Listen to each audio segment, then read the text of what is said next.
If some shop with an ego is taking in a job that somebody screwed up for 10 grand and only charging 1,000 and lost their ass, that's a problem. That's not ego. That's stupidity. The following program features a bunch of doofuses talking about the automotive aftermarket. The stuff we, or our guests may say, do not necessarily reflect the beliefs of our peers, our sponsors, or any other associations we may have. There may be some spicy language in this show, so if you get your feelings hurt easily, you should probably just move along. So without further ado, it's time for Confessions of a Shop Owner, with your host, Mike Allen.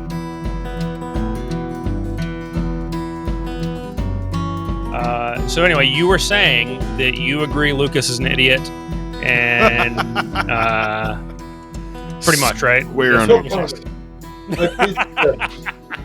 No comment is the universal symbol for I agree. We all know that's that. not what he said. You're putting words in his mouth. Quite frankly, I don't have any problem with Lucas. Everybody's entitled to their own opinion. It's my opinion why I'm on the show today. So True story. There's no problem. Everybody's got a point of view. I will tell you that, everybody has the right to be wrong, Burn. Including you. Yes, it's so true. All right, so before we jump feet first into that whole conversation and how we ended up having this conversation tonight, tell me a little bit about you and about your history and your business. I'd love to hear. I am all of 53 years old, and I have been in this business the majority of my life. I started in my dad's shop when I was 16 years old. He had the old school gas station, service station, 3 bays, gas pumps. Yes, I pumped full service gas, checked oil, and wiped windows. Yeah. But I did that. Started in my dad's shop. I learned hands-on, working on cars from a couple of great technicians that had worked for him for years. In about 90, that was back in the late 80s, early 90s, 96. He got tired of the shop life after 30 years, and he sold his shop. And we actually went in strictly into the gas station business for a few years. And that 24-hour crap, no, thank you. I don't know how anybody does that. I guess that's a certain persuasion that likes that 24/7 stuff, not me. So after that, I kind of did a whirlwind tour of being in every aspect of this business. I sold cars for 3.5 years. I have managed and run quick lubes. I have managed a car dealership, parts and service. Pumping gas all sounds better than all those so far. No. Get it straight. Petroleum Engineer. Yeah. Great. So I've sold cars. I've worked in dealerships. God forbid I'll never, ever do that again. I've worked for some of the best people in this business. I've worked for some of the worst people in this business. I took all of that, threw it in a blender, got fired from my last job, and said, you know what? I'm not doing this anymore for anybody else. And I made a choice to either walk away from this business or do it my way. And I am now just about 10 years into doing it my way. So there we go. So tell me about your shop. General repair, or are you a specialty shop? Or No, our specialty is brakes. I have built this business from the ground up, 0 following, 0 customer base, and I built that not by having a loss leader, because I hate that term and I hate that. It does not belong in the automotive business, but that's for another conversation. Okay. We'll touch on that here. But I built this business and reputation on a brake special. Look, here's the deal. I like to think that I'm pretty good at running an auto repair shop. It's what I've done for 20 plus years, but I'm not good at managing a marketing budget and all the different facets of a truly well-rounded marketing plan. There's mail, there's local advertising, there's website, there's Google AdWords, there's all the different things that go into that, and it's just not what I'm good at. So what I've chosen to do is to buy myself the time to focus on what I am good at, while having someone else execute on all of those things at a way higher level than anything I could ever do. That's what turnkey auto marketing does for me. So if you feel like you could use some of that same magic, I'm going to recommend that you go to turnkeyautomarketing.com, get a free consultation, tell them that I sent you, tell them that Confessions of a Shop Owner sent you. You won't be disappointed. This is the F1 Garage. My name is Jonathan Craig. Let me start that over. My name is Jonathan Craig. I'm the owner of the F1 Garage in Houston, Texas. Best thing about my day is walking into a shop just like this and looking at these cars. I was introduced to Techmetric probably about 1.5 years ago. Being a one-man shop, everything works very smooth. Whether I'm technician, service advisor, tracking the numbers, stuff like that. Techmetric just makes everything efficient, professional. My ultimate favorite car would be the McLaren P1 GTR. I've got it permanently on my arm here. That's what I'm working towards. The customer experience with the software has been great. They love the digital inspections I'm able to provide, the online approvals, the ability to go ahead and pay before they get here. I'm much more in the future than a lot of these other shops. All around good program. I love it. Bringing people in on a price on a brake job, using some quality parts, making money, and building my business on that. And so my specialty here is brakes. We do everything. I don't get into heavy duty diagnosis on Europeans, the BMWs, the Mercedes and stuff, simply because if you don't specialize that, I find you're just spinning your wheels. And how many bays are you running right now? Let's see. We are running 6 lifts, an alignment rack, 2 dry bays, and we have future plans for 2 more bays. Awesome. And how many techs you got? Right now, I have 4 full times, 2 A-techs, your top master technicians. I've got a couple of your, just general guys, your R&R guys. And then I've got a part-time kid, comes in, does oil changes, helps out, cleans and stuff. We all need that guy. Yeah, we all need that. So what is your role day to day? I wear every hat in the business. Yeah, I get that. I get that.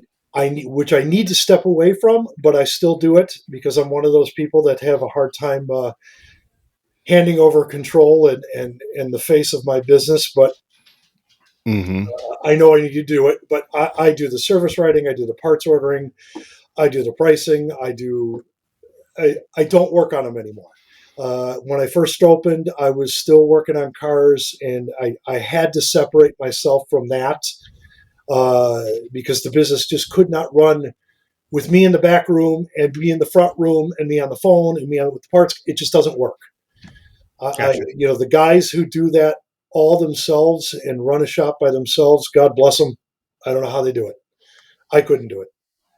All right. So I'm going to ask you kind of a generalized question since you're a brake specialty shop. Let's say I bring in my 2016 Tahoe and got a little rust issues. It's time for front brakes, need pad rotors, calipers, hoses. What is a reasonable price for that job at your shop? Well, I could tell you without the calipers and hoses, right off the bat, I already know that price off the top of my head because I just did a 2016 Yukon today. Okay. I could tell you for, those front brakes with my brake special were $429. That's pads, rotors, and labor. The rear brakes were $409. Pads, rotors, and labor. Okay. I'm using Bosch brake pads. I have good stuff. What's that? Using good stuff, not using the cheap shit. I have the Bosch. Out of all the brands, I have very, very little comeback with the Bosch. I have an occasional noise with a certain number or two, but other than that, we do very well. Probably the rear of a CRV. Rear CRV Bosch pads make noise. You know what makes the most noise in the rear is the damn Fords. The Escape, the Edge, the Explorer. They all make that horrible howl backing up with Bosch brakes. But other than that, I don't have much comeback. Well, And let me we've built our break. get back to that. Let me get back to that Chevy. Yeah. So 429 front pads and rotors using really good quality parts. Mhm. Would you say if there was a shop in a similar demographic area, maybe not your town specifically, but something very similar, if they were 529, are they ripping the customer off? No, Okay. no, because I know that my break price is what brings people in my door. Mm-hmm. But What if they're 329? Are they maybe doing something crooked?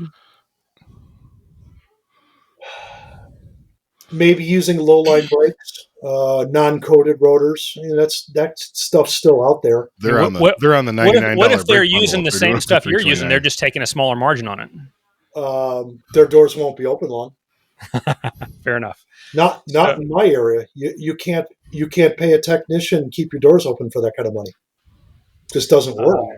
Mhm. so I guess the underlying root of my question, right, is variability of price is pretty wide in our field, and there's when you have a major price variability, usually there's a difference. The quality of the technician, Yes. the quality of the employer, how good they take care of their team, benefits, pay, that kind of stuff, the quality of the parts that they use. But there are examples where, all things being equal, there are still price variances based on the goals and business model, right? Yes, Um, absolutely. But also with those brake jobs, typically those are not going to my master techs. Yeah. I train my general techs to do it right. Yeah, turn and burn. Yeah. Every single brake job, every caliper bracket is in the sandblaster. We do it right. New hardware, everything. We do it. Even if it's a good price, there's no cutting corners. It's just not worth it. Cutting corners, in the end, costs you time and money because it's going to come back. Yep. If it's worth doing, if it's worth doing, it's worth doing right. Right. You don't want to do it I twice. thought it was anything worth doing is worth doing twice. Well, that's Is that depending how it on what works? your name was. that is the motto at some shops, right? Like the shop that diagnosed that Nissan for you this week. Yeah. That's Or good. I had an eSIM one that was I had a Jeep with a evap issue that was like the same deal. Hour labor for diagnostic, hour labor for a smoke test, and they put an eSIM in it, and the Jeep wasn't fixed. Which you can't even like testing the eSIM with a smoke machine is kind of like testing a windshield with a test light. Like I don't know what they were doing. Well, Aaron, and I'll expand on what you just said. I worked there's another local shop for me, literally 3 miles down the road from me, and I worked for this gentleman very briefly because he and I didn't see eye to eye, and somebody was going to be laid out on the floor if one of us didn't leave. But just like you said, there was a diagnostic charge. There was a smoke check charge. There was a charge. I asked him, "What are we charging $150 for $150 to read codes for?" Oh, well, that's an equipment fee for hooking up. You know, I was on the phone with a service manager from a Hyundai dealership, and I was trying to understand. You know, they'd come up with the wrong diagnosis. I had sent the car there because it needed a catalytic converter. They came up with the incorrect diagnosis. I'm pretty particular when I diagnose stuff. It's pretty much what we do. So I had all the data and stuff, and it was pretty obvious it was an airflow issue. And they told the lady she needed 4 spark plugs and an induction service, and it was going to be $1,000. And I called the service manager. I said, "So what? Walk me through your diagnostic process." And he explained it. I go, "Oh, so you do the same thing that AutoZone does for free." And that's my major bitch in the industry is that maybe the top. I truly do believe 100%. This is not me exaggerating. I believe that the majority, so I believe that over 50% of shops, their diagnostic routine is to scan for codes and try to use them as part numbers. And Okay, I'm pretty sure that's what goes on. and I think that's probably one of the bases is why we're all here today. Yeah. Because it is the argument over diagnostic charges, what to charge to the customer. And I 100% agree with you. And I'd like to, right here, let's talk about this right here, simply because you're talking about the typical PO 420. Yep. If a technician, and let's not even call him a technician at this point, but if somebody pulls a code. If you're like me, you know there's always hidden revenue in missed maintenance sales or overlooked customer concerns. Detect Auto helps auto shops unlock that revenue by analyzing vehicle service histories, pinpointing maintenance recommendations, and equipping advisors to confidently address customer questions. It's easy. It integrates with your existing software, and your team will love it. Check out detectauto.com and see how your shop can stop guessing and start selling better service recommendations today. And says, oh, look, it's a PO 420. And we need a catalytic converter. Mm-hmm. And he takes that to a service writer or whoever. And that service writer charges a diagnostic fee for that code reading. That is ripping off a customer. Now, to be fair, this wasn't a PO 420. This was a restricted converter, but it drove like a restricted converter. You didn't have to. I knew when I drove the vehicle before I had any equipment on it that the converter was restricted. It was the textbook restricted converter. The thing can't get out of its own way. Yeah. But typically on a 420, if a technician is not taking a car for a test drive, is not looking at his fuel trims, is not looking at his data for his oxygen sensors, is not looking, for flow issues, which you can pick up real easy with a infrared gun. If those things are not being done for a PO 420, then a shop should not be charging a diagnostic fee. 100% agree. Because, and I'm going to tell you, Identifix and YouTube videos are not a diagnostic. They are a tool to help a technician. If proper testing is done, if a problem is identified, if a problem is tested and a resolve has gotten to, and we can say, hey, we have a PO 420. I looked at the oxygen sensors. I looked at our fuel data. They did actual testing. Right, actual testing. Sure. There you go. Now you need to charge that customer for a diagnostic fee. Mm-hmm. So I know you're about to jump in on this. Let's go. No. So I mean, I think I should get this out there early on because sometimes it's very late in the conversation when people are already ready to fucking kill me. I think the big shit does it on its own. Is if you are a specialty shop, if you are a small shop that is overwhelmed with cars, if you are booked out 3, 4, 5 days, 2 weeks, you should never give anything away, right? I don't advocate for what I do for everybody because everybody's business is different. But what I do think is it is a really valuable possible tool that you can use in your shop if you are a general repair shop that has a lot of capacity and is looking to grow car count, because the truth of the matter is it works. And so Lucas's point, and real quickly, I do want to draw attention to my wonderful attire today because I noticed you're unbuttoned. Long for Lucas and I'm wearing pink because you did in your comment when you called me a moron. No, I didn't call you. I don't think I called you a moron. Did I call you? You called me a fool. There you go. Moron is words mean things, Mike. Get it right. So I had to wear a pink shirt and keep the shirt undone to the point where I'm feeling a little bit conscious. And if I'm gonna stay undone this far, I've got to start rocking some big gold chains or something. Maybe you can get a big dollar sign on a gold chain, like that Flava Flav, or a big free Diag on a gold chain. Somebody's got to make one of those. Emblem. I need to get one of those WWE belts. It just has free Diag in big letters.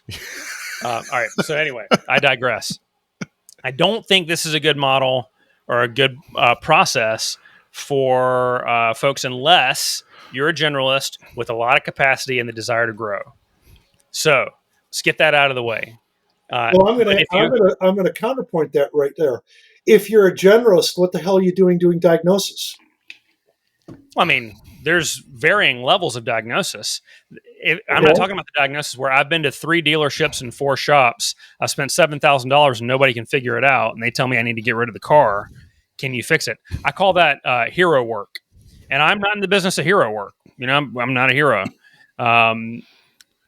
Who was it the other day that I think it was it Dutch the other day that said 20 years ago or more, a very smart man told him that you should look back through 5 years of invoices and find the 10 jobs that generated the most profit for you. And those are the 10 things that you should focus on and stop fucking with all the other stuff.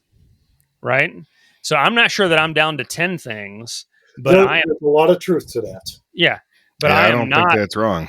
And he credited that to Vin Waterhouse, who was big in the coaching space for many, many years. And I think he still works a little bit on the West Coast. I haven't seen him on the East Coast in a while. He was on the East Coast in 2019. He was the keynote speaker at TST, and I learned all about the recovery factor. I actually pay attention when people are talking, even though it doesn't seem like I pay attention.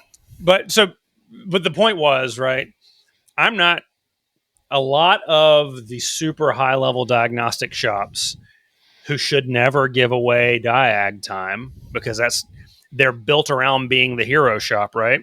It's also a little bit of an ego thing. Like they're typically owner high level diagnosticians who have 2 or 3 employees in the shop with them, and they probably have a very high profitable shop, right? But that heavily relies upon their day-to-day involvement. And their cornerstone, their calling card is their diagnostic acumen, that they can fix the thing that nobody else can fix. And so I think it's gotten in the cap. It's a point of pride. And why would you give away the thing that you're most proud of? It's gotten more popular, right? Because whether anybody wants to admit it or not, the skill level compared to the complexity of the cars, like the complexity of the cars have gone like this, but the skill level in the average shop's only gone like this. Right? Whose fault is that? The Delta. Whose fault is that? I don't know what people do who don't fix cars, so I can't tell you. I don't know what they do. I don't know how they don't get them fixed. As an industry, a lot of that can be pointed right at ownership. 100%. Sure. Almost all of the problems in our industry are the result of shitty owners. Well, no, because you could blame shitty mechanics too. I mean, a guy can choose to apply himself. Who hires shitty mechanics and keeps them employed? Well, there you go. No, shitty mechanics don't last at my shop. There was a 2-year period where there was a revolving door here, and I blame myself for maybe hiring the wrong people. But we've got to look at deep inside ourselves here. Are we offering our technicians the training they need? Are we sending them to classes that maybe are just for the sake of sending them to classes? Yes. Or are we sending them to stuff that's truly going to be beneficial for their skills? Because some of these classes that are being presented to us by some of these places, especially some of these parts houses and stuff, are nothing more than a 90-minute infomercial for their bullshit. And they're not teaching people anything. And there's a lot of that out there. I think the 4-hour infomercial is going away slowly because the 4-hour infomercial that with free dinner, right, from 6 to 10 p.m. at the Holiday Inn is slowly going away because they've been yelled at enough. I hope so. But I'll tell you, there's somebody who I look up to that I think is a great example of how this should be done. There's a group in my market called the Chapel Hill Tire and Car Care Center, and they've got 13 or 14 stores at this point. But they have a director of education within the company whose job is to find good trainers and fly them in to their training center and teach classes at their training center. My class. Yeah. I met him. Yeah. And so they're taking it seriously, right? Oh, yeah. And they've got learning paths, and they've got, if you're a GS and you want to be a master tech, here's your 5-year plan. Yep. They've partnered with training content creators to create customized training just for, it's Black Hill, right? Black Hill Tire. And the training that they've developed is not just technical training, but it's soft skills. It's how customers should be greeted. I mean, they have like a whole culture of how they want to operate, and they've partnered with training content creation companies to have that. They don't get generic training that all these other shops have. They have, this is Black Hills training. That's how we do it. Let's talk about something that Lucas has been kicking me in the balls about for the last few days, and this little back and forth. Hey, Mike, hang on. Before you go there, I do want to hit on a note on something that you just said. Yeah. When you went back to the specialty shops, I kind of think it's insulting, and I'm not trying to put you down, but I think it's kind of insulting to say that those shops are ego-driven. Those are shops that know their value. They know their worth because they have taken the time to learn this craft and the specialties and what it takes. If you got a technician in your back room that doesn't know how to pull out an oscilloscope, read it, and use it, that's not a master technician. So those are guys that have taken the time to get that BMW in their shop that has the problem that nobody else can fix, and they deserve to be paid. So I don't think that's ego whatsoever. One of the things. I should be more intentional with my speech. I should have been more clear. Many of them are ego-driven diagnostic specialty shops. Why not do you all. say they're ego-driven? A lot of us just have ADHD. I do. I'm just saying. No, and I'm not kidding around. So if you sit around, I had ADHD since I was a little kid. You're lucky I'm looking at you two. If you sit around the bar at a training event and in a group of like technician-focused shop owners talking shop, right?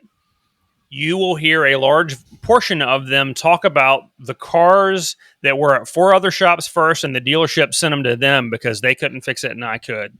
Is that proud? And you know that they're not billing effectively for their time. That they've got 10 hours wrapped up in this thing, and they fucking fixed it. That customer's already spent $10,000 with other people, and they only billed them $1,000 for that 10 hours of time. F that.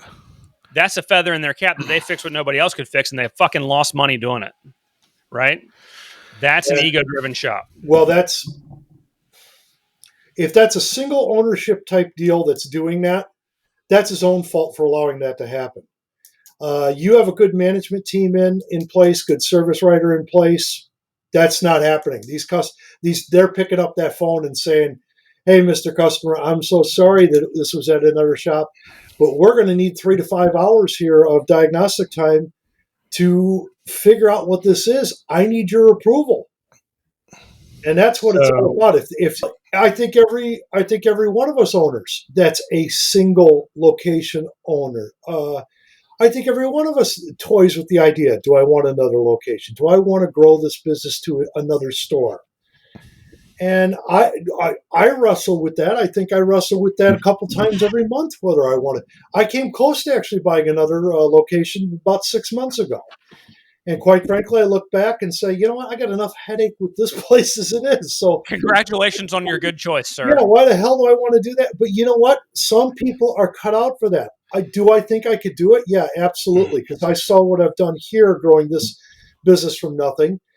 Could I do it? Sure. Do I want that headache? Man, I'm 53 years old. I don't know if I want to do that. I don't know if I want to take that on at this point in my life. It's really terrible. But I know that my shop here, I have to do what it takes to make a living, to survive, to pay my employees. And it's just, I think this business, I wholeheartedly disagree with loss leaders, free this, free that. To me, that's an old school way of thinking. So how do you feel about free market economies? It's the way it should be. Thank you very much. So if you think that's a bad business model, don't do that and beat it. Right. I agree. But at the same time, are we not, as owners in the automotive industry, which is very specific, aren't we all in this together? That's what we preach. So my responsibility first, and look, I'm the president of a trade association. I love our trade. I spend as much time talking to other shop owners and trying to help other shop owners and working on this podcast and doing other things as I do actually at my business. That's not true. You spend more time doing that other stuff than you do at your business. It's probably, you're probably right. By the way, Mike, what are you sipping on over there? Say what now? What are you sipping on? Just a little Four Roses single barrel. I was just at Four Roses over the 4th of July weekend. Good boy. Yeah, it's a consistent bottle. It's always reliably the same flavor. I got a fancy bottle that I opened on my last episode, and it was fucking terrible, and it was $185. And I was like, man, I'm going to go back and get me a $45 Four Roses. It was. Hang on, I'll go get it. We interrupt this program to bring you bourbon talk. It's Woodford Reserve. Yeah, Woodford Reserve. Thank you. Masters Collection Madeira cask finish. Yeah, single cask strength bottle. It's not worth it. Yeah, and it's not even a single barrel because it's 90 proof, so it's been diluted. It's just a shitty flavor. So anyway, okay, I had this. What were we talking about? I forgot now. Free market economy. Yeah, free market economy. Yeah. So, I think the most important things, and ultimately the people who pay our bills and the people who decides whether or not our business is good is the consumer. Yes.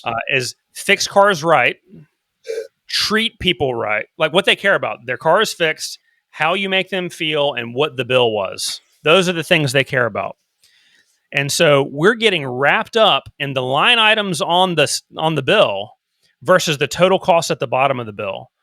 And I think the majority of us no longer have 3 hours at $180 an hour equals $540. 4 spark plugs at $34 a piece equals $146. Gentlemen, I'm going to interrupt you. I'm looking outside and I have a nasty, and I mean nasty storm coming through. So if I lose you, that's what happened. Okay. So all right. That's why I'm looking out in the blue yonder here. It's gray. All right. Well, I hear the thunder in the background. Do you need to go to the basement? No, not in my building. I don't. Shit, this thing's a brick shit house. All right, super. So, I lost my point again. I was line itemed, 4 spark plugs, and blah blah blah. So, the customer doesn't. We don't itemize repairs anymore as an industry for the most part. We do job-based pricing. How much does a water pump cost? It's $700 for a water pump with all the associated shit, right? There are very few of us anymore that do, labor, water pump, gasket, thermostat, gasket, coolant, right? I'm feeling nostalgic as you say. Very few of us do that anymore. Yeah, it's all line item at local auto care LLC. Plus, because you're in New York State, though, you're required to. Yeah, right. I'm not sure if. Well, yeah, I don't know if we would do it anyways. Yeah, we probably would do it anyways, but I'm sure they'll put us in jail if we don't. All of you in the super blue states have to do that. Yeah. Is that the deal? It's super blue states. You've got to do all that shit, right? And I think Illinois is the same way, right? Illinois is a blue state, and they don't make us do that shit. But anyway. Well, okay, so because you know what? What difference does it make how much the water pump is and how much the labor is? This is how much it costs for CarFix to do this job. I'm 100% certain you can get it done cheaper elsewhere. If that's the only thing that matters to you, okay. But how much do you want the labor to be? The labor's free. It's $700 for the water pump. How much do you want the water pump to be? The water pump is free. It's $700 for the labor. It's $700 for CarFix to put a water pump in. Yeah. You know what? And the pressure test is free no matter what. Dutch is going to listen to that portion and start boiling. Dutch is going to mail me a pipe bomb. Yeah, I was just going to say a freaking bomb. I was literally going to say a bomb. Call me old school, whatever you want to do. I tend to disagree with but I see where you're coming from on that, but I don't like it. It's okay. I do not use part numbers. My customers do not get part numbers because the internet is not only a tool, but it can be detrimental. Yeah, if you don't give part numbers, then you're not being transparent. We freaking put the part number. We put the part number in the fabric of American society, sir. We put the part number and everything on there. We put the part number on there, and when they say something, fuck off. Go to Harbor Freight, buy the tools, do it yourself. You could do that, but if you could, like on wrenches, if my water pump is $200 and the labor is $300, that is how it is broken out. Do I put hours? Is it a 2-hour job marked as 2 hours, $350? No, it just shows the water pump, the labor. Yes, that's fair. I do line item parts and labor because to me, I think that builds value. Yeah, I think a customer looks at it and says, "Wait, what the hell am I paying for here?" And when you just lump it all into a job, there does come the question, well, what did I pay for labor? What did I pay for? Not everybody's going to do that. You're going to have some consumers that will. So this is coming down to a do as I say, not as I do thing, right? Because no, let me get it. Let me get it up. Maybe that's not the right term. I don't think it is. There's each individual sets their level of transparency and say that they are transparent. And then we decry people who go further and say they're not transparent, but I am. Because you know what? Lucas says that I'm not transparent because Lucas, detractors to this model in general, but Lucas is the loudest mouthpiece, right? That the way that I'm doing it and people who are doing it like me are unethical because we're not being transparent about the cost of diagnostics. Because we are charging for the diagnostic, we're just charging everybody for the diagnostics. But if you're not showing 2.0 hours at $100 an hour equals $200 labor, well, you're not being transparent about your labor rates. So that's unethical, right? So, well, okay, let's say, okay, I'm going to do that. All right. Well, if you're not showing how much you pay the technician, if you're not giving me a copy of your P&L with every invoice, you're not being transparent and you're not ethical. So it's like, how far into the minutia are we going to take it? It's ridiculous. We all agree that that's ridiculous. Yeah, we're probably not going to put the cost, our parts cost on the invoice. Yeah. Right? This is what we paid. This is what you're going to pay. That's probably not going to happen. I see what you're saying. Some of the old school dealerships that send you the 2-piece invoice, and their parts cost to them is on their copy. I still think that's hilarious, but whatever, Yeah. What are they going to do about it? Go fix the car themselves? No. Yeah. Thank you. And less every day. So. Well, that's just it here, and I'm gonna jump on you on that point. Less and less every day. Why? Because these cars have become complicated, technical. They're basically rolling computers. They're rolling cages full of different computers. Why, in our industry, should we give away our most valuable asset, which is diagnosing these things and calling it free diagnosis, whatever. Free diagnosis, go to AutoZone. Go to the parts house, have them read your codes. There's your free diagnosis. But that's not a diagnosis. That's a code reading. To be clear, I don't call it free diagnosis within my business. I've simplified it to free diagnosis for the purpose of these conversations, right? But I'm not saying that you should give it away. I don't give it away. I collect for every diagnosis I do. So are you telling the customer there's no charge for diagnosis and then rolling it into the labor? So, and I'm going to use an example. A car comes in, has a check engine light. You test it out, whatever. Let's just call it a mass. Here, let's use an easy one. But it took your tech an hour to figure it out. The mass airflow sensor is bad. I don't care if it took him 15 minutes. He still got paid his hour. I don't care if it took him an hour or an hour and a half or 15 minutes. The technician gets paid no matter what. But your typical book time on a mass airflow sensor, we'd all agree, is probably about a half hour. Yeah? Sure. What do you charge? If you're telling your customer you're not charging them any diagnosis, what are you charging him for labor? So you want to know how we came into that? I'm charging them for a half hour at my labor rate for that, right? And I'm paying the technician 1 hour for Diag at no charge retail, and I'm paying the technician a half hour for the repair at a half hour times my labor rate. So here's what I did. And at the end of 2023, when we started this process, I looked back at 2023 and we had done $200,000 in diagnostic labor out of my primary location. And in that location, we had done a little over 12,000 total hours of labor over the course of the year.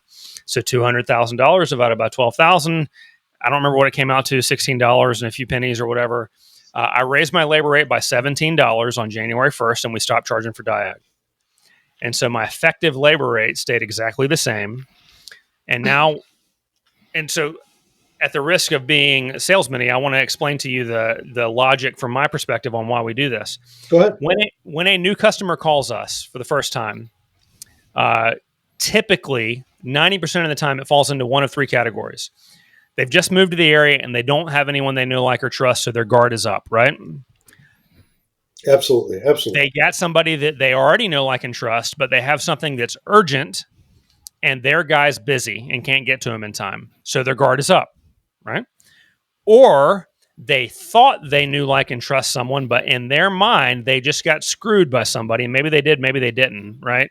But they think they just got screwed, so their guard is up.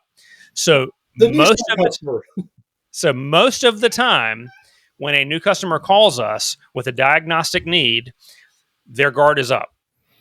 So that's the first thing. The second thing is, think about the average customer experience in the market today. We are, as an industry, really fucking bad at taking care of people and giving good service. Yes, we are. So maybe I'm place number 3 that they've called. The first place, the phone rang until the voicemail picked up. Unless you were sick of your voicemail that implied you would call people back, so you actually deleted your voicemail. The second place, oopsie, right? Bob's, hold please. Put them on hold for 5 minutes while they listen to him talking to the pizza delivery guy, right? They put the phone on the counter. They didn't even put it on hold, right? So they listen or to the they're whole talking shit about another customer. Yeah, that's usually what's going on. And it picks the phone up and he says, "I can get you in next Wednesday," or he says, "We don't do that kind of work," or he says, "Maybe it's not that experience. Maybe it's, thanks for calling Bob's. This is Mike. How can I help you?" That's good, right? Hey, Mike, I've got a check engine light on and my engine's running a little funny and I just moved to the area. I don't really know anybody yet. Is that something you can help me with? Absolutely, I can help you with that, Mr. Jones. What I'd like to do is I'd like to invite you into the shop so that you can get a shop tour and we can let you introduce you to one of my technicians. Maybe I can tell you about our warranty or whatever it might be. What we're going to do in a situation like that, I'm going to start off by pulling any fault codes that might be stored in your computer. I'm going to see first if there's a recall where you might be able to get that fixed for free. And if that's the case, I'll stop immediately and just let you take it to the dealer with the right documentation. But assuming that's not the case, I'm going to check for any technical service bulletins or any pattern failures that might be an issue. And we're going to start the process of identifying what's going on with your vehicle and identifying what you need. And so I always get permission to start off on something like that at about $196.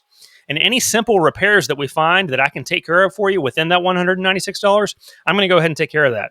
But anything above and beyond that, I'm going to stop and call you first. I never spend your money without your permission.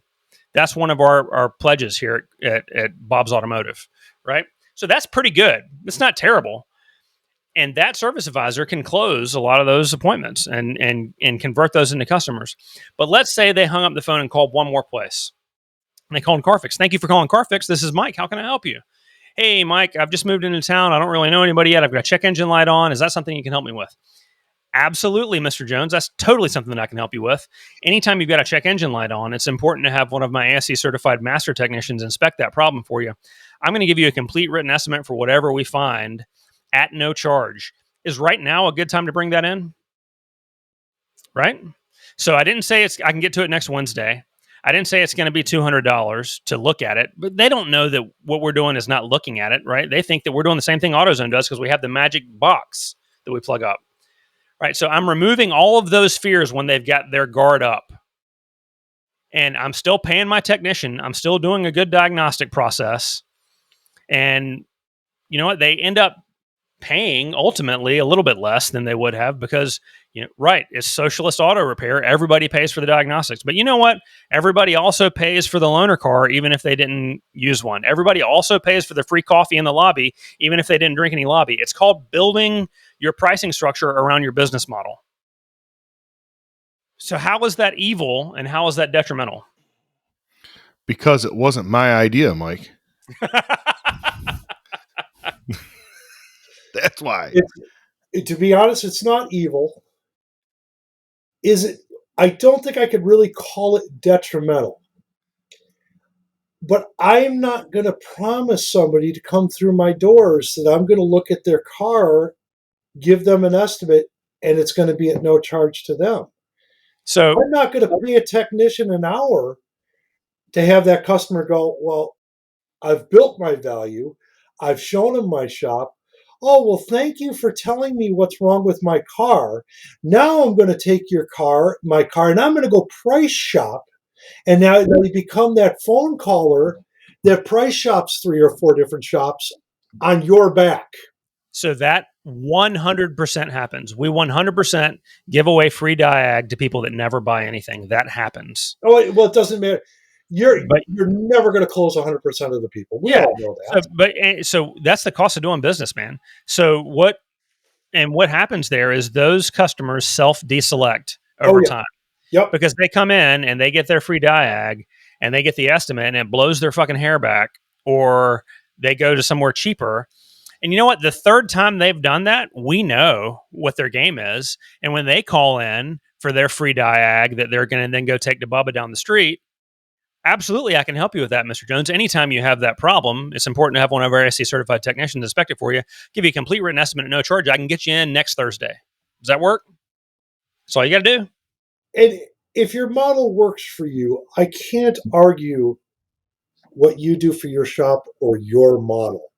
Yeah. But what So that's all it is. It's just a different model of business. But what I can argue is, me personally, and I know other owners feel this way, we don't feel that giving a customers in this business, in this day and age, the thought process that they can come into a shop and get their vehicles looked at for free. This is not 1982 with George Foreman selling the Midas-sized muffler. One size fits 82 vehicles. Now you have 82 mufflers that might fit 3 vehicles. My second shop was an old Midas building from the 70s. And they had the second floor with all the racks where they would hang all the mufflers, and there's the pass down hole in the floor, in the roof of the second floor, where they would just drop mufflers down to the dude below to catch. I'll tell you what, with that shirt, I thought you were going to tell me it was an old Kmart building. But anyway. Okay, there Zing. we go.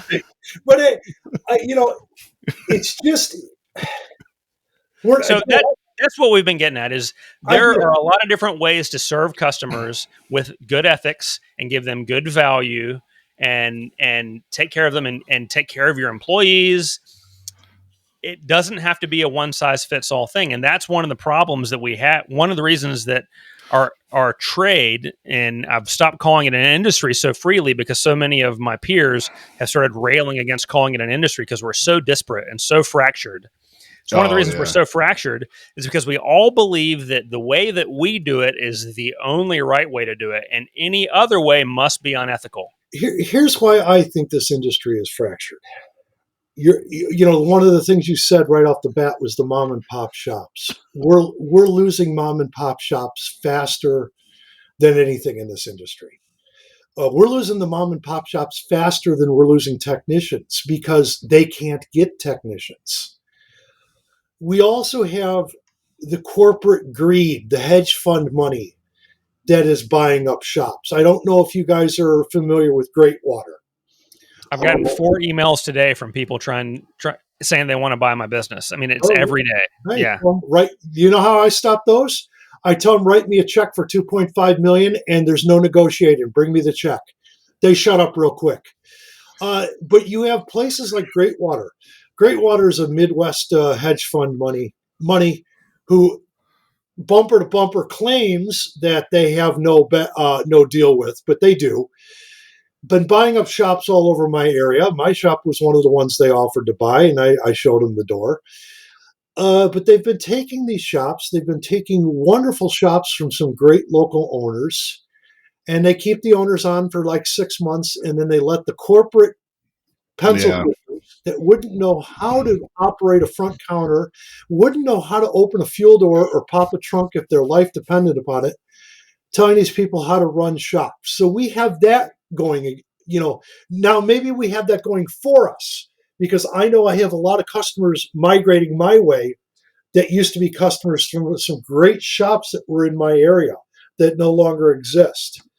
We have big box auto repair, and I call it big box, your Mavis. I've got Bell Tire. Mavis is such a train wreck. They've just come into North Carolina and they're always empty.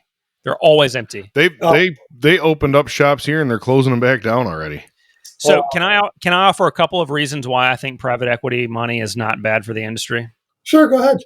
So there is an entire generation, my dad's generation of shop owners that are ready to retire, that they've poured 40, 50 years of blood, sweat, and tears into their business, and they don't have the next generation that's ready to buy them out. They don't have a technician or a manager who's got the financial wherewithal to buy them out.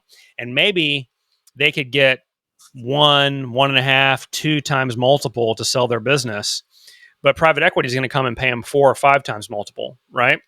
And so it's going to provide a really good retirement for a lot of single store operator mom and pops that don't have an exit plan. And that's a good thing. The second good thing is they always fuck it up. So Yes, they do. They Yes, come in they and do. they buy these shops And they fuck firestone it the up, shit out of them.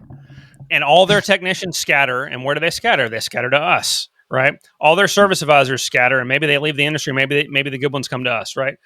But 5 years from the time that they scoop up that 6-bay shop one town over that you've had your eye on, that shop is going to be vacant and available for access.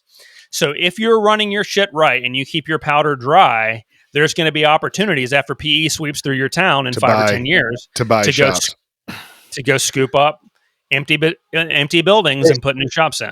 I don't have a ton of experience with buying out a corporate shop that closed down, but I can tell you that when I tell people what we paid for the contents customer list, and when I say contents, everything in a 6-bay Goodyear, the lifts, Hunter alignment machine, storage for 4,000 tires. We bought the freaking coffee pot with the place, right? Everything, right? People shit their pants. They're like, what? Like, you can't buy a used car for that. I'm like, this shit ain't worth nothing, you know? That's exactly. Have I told the story how I got my second shop? Mm-mm. So I told you it was an old Midas from the 70s, right? Mm-hmm. I went and looked at the shop when it was listed with a broker.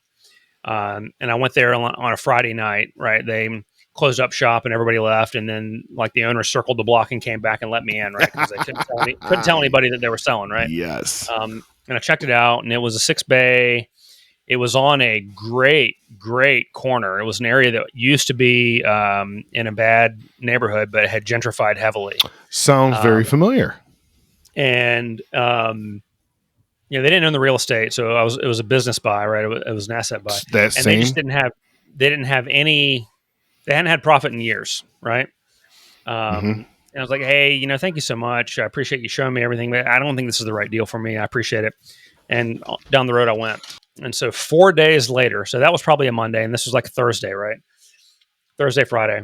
I get a phone call from a number I don't recognize. I answer it, and it says, hey, you don't know me, but I'm the landlord for this property. And they're closing tomorrow. And they have 3 years left on their lease, and I told them I would let them out of the lease if they found somebody to take it over. So if you're willing to take it over and sign a lease by Sunday, I will give you the lease, right? And this is a hot corner in an area that's all the real estate in the area is being scooped up by a major developer to build high rises for mixed use development. And so the rent was reasonable, and it was a short term lease. It was only 3 years. I signed the lease, and I go to them, and they're like selling shit on Craigslist when I get there. I'm like, hey, stop, delete all your posts. I want to buy your stuff. I said, well, anything that you buy from us, the government's going to take because we're hundreds of thousands of dollars behind on payroll tax. So, okay, well, what you do is up to you, right? But how about I just come with an envelope with $20,000 in cash, and you need to report that to the government and make sure you pay that towards your tax debt. And they said, sounds great. So 6 lifts, all the specialty tools, compressors, database, everything. It was $20,000 cash and a signed lease. And I had a functioning 6-bay shop the next day. And I reported that $20,000 cash on my books. So like I have no depreciation for assets or anything. So from a tax perspective, it was bad, but it fucking doesn't matter. I had a shop for $20,000, right? And so I was on a shoestring budget, man. I went in there on nights and weekends and painted and cleaned it up and everything else. Yeah, we bought a whole ass 6-bay Goodyear for like $30,000. Yeah. And it, Everything. so you just gotta be, everything. you got to be creative and just wait for the right opportunity. you Yeah. know? 2 tire machines, 2 wheel balancers, Hunter Hawkeye. I will 6 tell you that lifts. the IRS officer showed up like a month later, like slapped her badge on the front counter and was like she was there to shut my ass down. Because I bought their phone number and their website too, right? Mhm. Yeah, we bought the phone number. I was like, no, new EIN, new business, new everything, new lease. This I am in no way related to them other than the fact that I bought their assets. Right. Yep. And she's like, well, good call on your part because I was about to fuck you up. So anyway, What I've also found in this business as being a business owner, it's always fun to sit and talk with business owners in different businesses. But I again, the whole reason we're here talking today because the whole freebie deal. I mean, we keep getting which you now are converting, you believe in, right? no, absolutely not. And he's going to open 7 days a week. But my ass. Listen, COVID. You know what? COVID was a little, as much as COVID sucked in this state with that asshole Pritzker.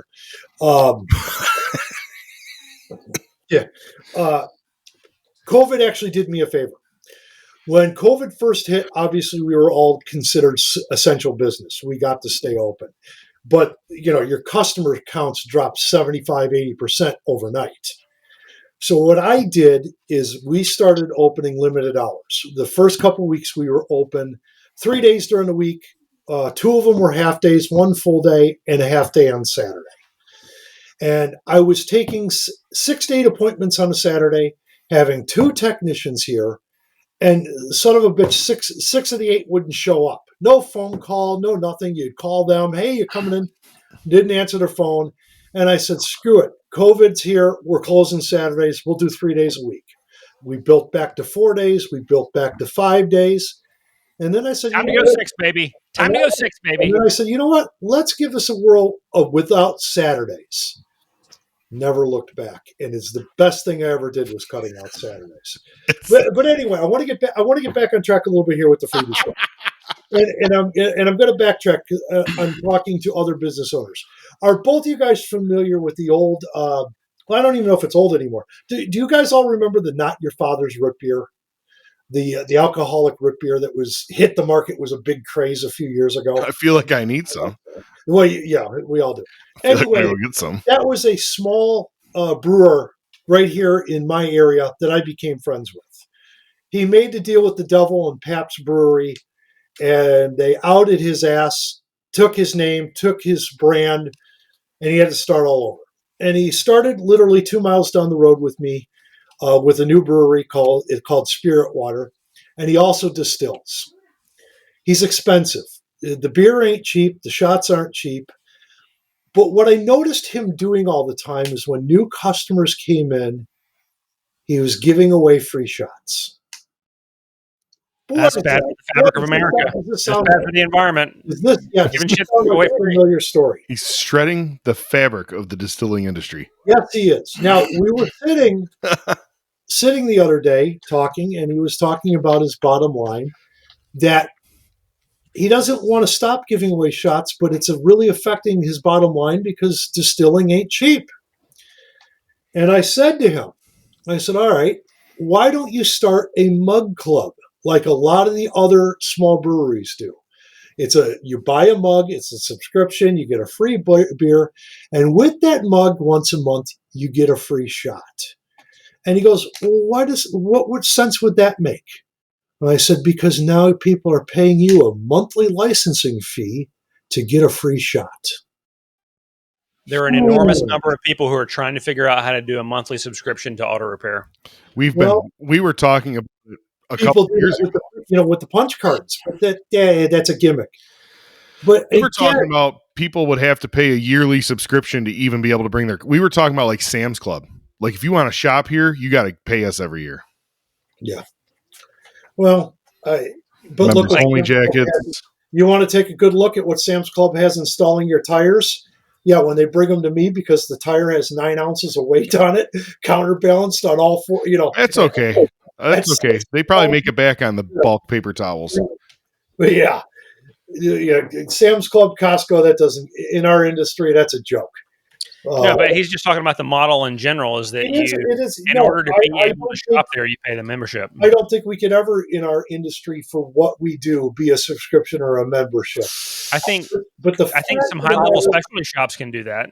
Like, hey, if I've got a GT3 RS and I want to go to the best Porsche shop in the Southeast, and they're like, no, but I really want to, and they're like, well, it's going to cost you $1,000 to be part of our database, and you got to pay me $1,000 a year just to be able to bring your car to me. I mean, there are shops that can do that, just not generalists. So Ferrari kind of does this deal where, and it's not related to servicing vehicles, so I guess it's not the same. But like, Mike, if you had enough cash to go buy a brand new Ferrari tomorrow, like, you can't go down to the dealership and buy the flagship model, right? You can't do that. You don't have a relationship with them. You've never bought a used Ferrari from them. You haven't bought a lower model Ferrari from them. Like, there are some models of Ferrari that if you don't own multiple other Ferraris, they won't sell to you. They won't let you buy one. Yeah. I don't know. Yeah. I think there's room for that. You want to get a Rolex? If you want to get a Rolex, you better be willing to go buy some other jewelry and kiss some ass. Yeah, right. Right? Or just go to the gray market and buy one like all normal human beings. Why would you ever buy one at a dealership? You know what? I'm sorry. You walk in and have enough cash in your pocket, you can throw all that bullshit right out the window. Money talks. I mean, if you're willing to pay 2 or 3 times sticker, yeah. You think that's why all the Ferraris are sold through brokers? Going to tell a guy you can't buy a Rolex because my buddy owns 6 of them? I got 20 grand in my pocket. You want to buy a shitty Rolex? 20 grand is going to the jeweler. He ain't going to say no. But, and if it's 20 grand's cash, then that jeweler's gonna sell it for $15,000 and put $5,000 in his pocket, right? He still sold it for 20 grand. Yeah. So trust me, there's guys in our business doing that every day. Yeah, I'm not a sellout, but I'll do anything for money. But hey, so here's the thing. Let's say your shop's busy and like you can't get to anything else, and it's Tuesday. You can't get to anything else until Thursday. You've got tons of soul work, and homie comes in and says, "I really need this done. This is my work truck, and I can't make any money without my truck. I'll pay you $400 an hour to get this done." Has he done business with us before, or is it an unknown?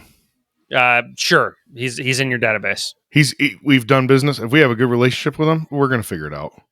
In fact, I'm going to figure it out for not $400 an hour. So what's wrong with what? That's right.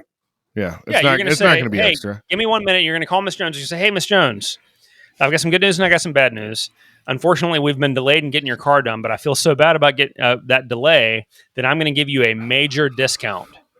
So it's going to get done Friday instead of Wednesday." You're getting this all wrong, Mike. We're going to charge the guy the same as we would have charged him because we have a good working relationship with somebody who uses their vehicle for their income. And Mrs. Jones and Mr. Jones and all the other Joneses that have their 84 cars in the parking lot know that they'll get their car back when we're fucking done with it. See, that's the problem. You don't give a promise time. You're just saying it'll be done when it's fucking done. And even if we do and we blow it, it's Wilco. What do you expect? They got 100 cars over there. What do you think's going to happen? That I don't understand with a lot of shops that just stack up work and they're weeks on out. Man, I work under the theory of turn and burn that metal because you never know when that guy's going to walk through your door that needs $1,000 brake job. What about shops? What about shops that turn 42 cars a day and are booked weeks out? You're an anomaly. Yeah. There's always an exception to the rule. There is always an exception to the rule. There's, you know what? Listen up, guys. I'm going to say something that I know Mike's going to run with. Okay. Give it to me, baby. There is no norm in our business. It changes day to day. It really does. Wait a minute. Are you saying there's an evolving marketplace that requires us to be evolving tactics? There's an evolving marketplace that needs to get away from the word free. Well, okay, so let me go back to that. Okay, real quick. And we got to cut it off soon because we're already over an hour. That's okay. This has been a great conversation. Well, it's Friday night, and we've got to do shenanigans. If you don't know what shenanigans is, we'll talk about that in a second. Oh, okay. So you said it's an evolving marketplace that needs to get away from the word free. The reason free was so bad, not necessarily marketplace. The reason that free was so bad is because for decades it was free, or if you buy the repair, we'll not charge you for it. And we were fucking the technicians. We weren't paying the technicians for their time and knowledge when we were doing that. And so we have an entire generation of technicians turned shop owners who have a anaphylactic reaction to the word free Diag, the words free Diag. Well, from experience, I have this Pavlovian response to motherfucker's going to take my time, right? And so I've got this mental picture of some old tech getting an EpiPen out when he hears the word free, freaking jabbing himself. And it's because shitty owners were screwing techs over because that's what they did, right? And now, you're not wrong. 30, 40 years later, we're doing free for a different reason. We're doing it because it's a cost of customer acquisition, just like a cheap oil change is, just like marketing is, just like sponsoring the local high school booster club is marketing and cost of customer acquisition. So is no charge Diag. Call it a sales tactic. Call it what it is. It's what? Call it a sales tactic. Call it what it is. Just like postcards, or just like having a billboard on the side of the highway, or whatever. It's selling. It's getting people to call me and come in, right? So we're not doing it in the same way or for the same reasons that we did it 50 years ago. Mm-hmm. But because we scarred generations of technicians who are now shop owners and are having this just visceral reaction. And I think if you understand the why, you can say, okay, well, I get it. And you're not screwing anybody over. That's not how I'm going to operate my business because I have a different model, but I understand what you're doing now. But what we're doing is setting an expectation to a customer who believes because one shop does it, they should all do it. That's called a competitive marketplace. That's free called a competitive marketplace. I don't have a problem with that. I can explain why Brand X doesn't charge and I do charge. Brand X don't know what the F they're doing. It's no problem. That's right. Well, you shouldn't give anything away because you got 100 cars in the parking lot. I'm not going to give anything away. Here that nobody knows what the fuck they're doing, because if it works for you, it works for you. It is what it is. You can't argue logic that if it works, it works. What you can argue is the reasoning behind it and what it does to affect the industry. And I believe, and so do many other owners who are going to watch this, they believe it affects this industry. And it does. And I don't think it affects it in the right way, because there are too many guys. Mike, I think maybe you're a bit different, but there are too many guys that have no choice but to give it away for free because, listen, a crack whore will give it away for free. Maybe these guys are crack whores. I don't know. The crack whore doesn't give it away for free. She gives it away for like $10 because she needs the crack. Well, this $10 is free. And she's open nights and weekends. Don't ever get out hustled by a crackhead. 24/7, motherfucker. All right, pause. So if you're listening to this and you don't know what Friday night shenanigans are, it doesn't happen every week, but it happens a lot of Fridays. If you're not on Facebook and you're a automotive business owner, I encourage you to just build a private page and don't friend anybody, whatever you got to do, but join Auto Shop Owners Group, ASOG, or Changing the Industry podcast, which is my good friend Lucas Underwood's podcast, but he has a Facebook group with that same name. And we post, Bryan and I, on a lot of Friday nights, a link to a Zoom meeting. And it's just an open Zoom meeting to talk shop and talk about life and talk about whiskey or whatever. And it's typically we get online around 7 o'clock at night, and we'll go sometimes to midnight or 1 o'clock in the morning because as we go across the time zones, we have people across the country that are getting online. And it's a ton of fun. If you are a technician, a service advisor, you don't yet have a shop, you can't join ASOG or ASOG yet, but you can join Changing the Industry podcast because that's open to anyone in the industry. join that Facebook group and keep an eye out for a post from me, Mike Allen, or Brian Pollock with a Zoom link on Friday evenings. And come on and, tell me why you think that I'm an idiot, or why you think that I'm a genius, or you just love my pink shirt with the buttons undone just right. But it's a lot of fun. So I think you ought to join. If you want to have a deep dive into more conversations like this and others on hot button topics in the industry, consider coming to ASTA Expo. It's last weekend in September. It's in Raleigh, North Carolina. It's 3 days of world-class training and world-class networking. Our podcast changing. I almost said our podcast changing the industry. Our podcast, Confessions of a Shop Owner, is actually sponsoring the hospitality suite at the ASTA Expo this year. So you can come in. We're going to have a video confessional booth. You can step into the booth, close the curtain, record a video telling us about all the crazy shit that's happened in your shop, or why you think like some of the other booths down in Chicago. Whew. Yeah. We're going to have a throne, because the cover picture for our podcast is me sitting in a throne drinking whiskey. You get up there, drink some whiskey, and take a picture. We're going to have all sorts of crazy games. We're going to have some other sponsors there that are giving stuff away. It's going to be a lot of fun. So if you don't know what that is or want to know more about it, just hit me up in the DMs on Facebook, or you can call 704-CONFESS and leave me a message. I'll call you back. I'm going to set you up here. What's those dates again for that? It is, I think it's September 25 through 27, Brian. Does that sound right? That does sound right. I'll have it here in 2 seconds. Ready? Boom. 25 through 27th. 25 is a Thursday. If you're from out of town, plan on traveling Wednesday. They have all-day classes on Thursday, which are highly specialized and are typically awesome.